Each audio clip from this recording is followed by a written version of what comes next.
Halo teman-teman sekalian, perkenalkan nama saya Alfi Alfarizi Taslim. Saya seorang pria berasal dari Ternate Maluku Utara dan saya juga seorang mahasiswa dari Prodi Manajemen di Universitas Hairun. Nah, pada kesempatan pagi ini saya hanya ingin bercerita tentang pemasaran global. Nah, dalam pemasaran global ada yang namanya strategi pemasaran global, ada yang namanya pendekatan standarisasi dan lokalisasi. Jadi apa itu standarisasi dan lokalisasi? Nah, standarisasi adalah strategi di mana perusahaan menggunakan produk, promosi dan strategi pemasaran yang sama di semua negara tanpa banyak perubahan. Jadi di seluruh tiap pasar yang ditargetkan oleh perusahaan itu menggunakan standar yang sama dan tujuannya untuk efisiensi dan konsistensi brand. Seperti misalnya Apple menjual iPhone dengan desain, fitur dan strategi yang sama di seluruh negara yang telah dimasuki oleh Apple.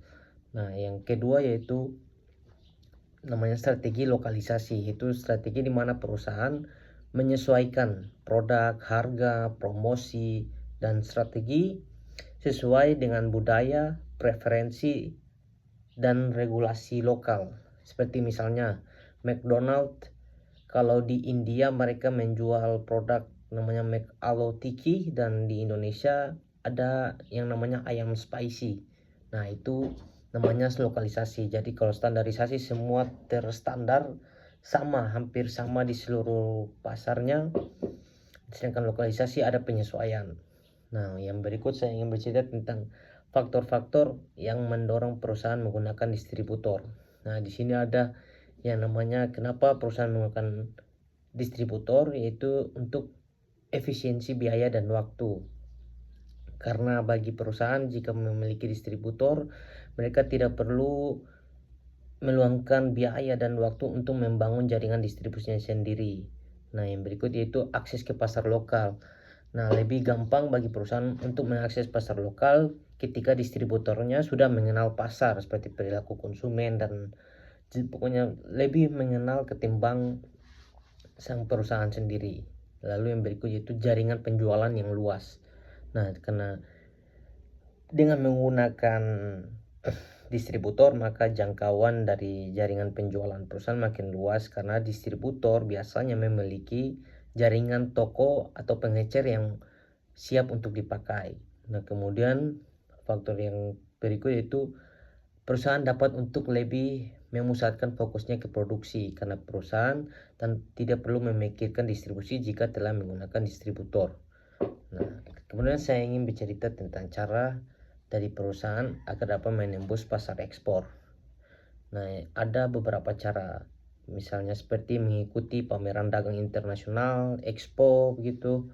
Lalu kemudian perusahaan juga bisa menggunakan export agent atau broker karena mereka dapat mencarikan buyer dan mereka juga dapat mengurus dokumen ekspor.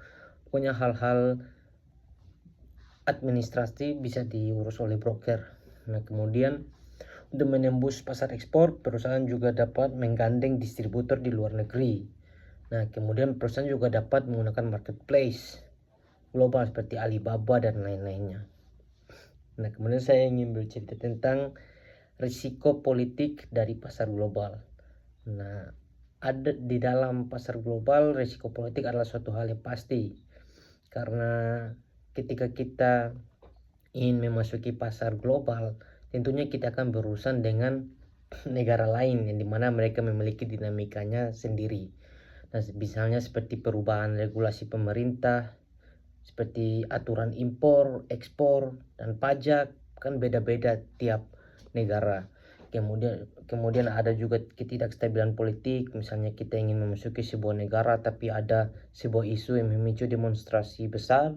Nah, itu yang rugi bagi kita sebagai perusahaan. Kemudian bisa juga pemerintah yang melakukan kebijakan yang proteksionis, seperti mereka menaruh tarif yang tinggi, membatasi kuota impor seperti misalnya kemarin Amerika ketika Donald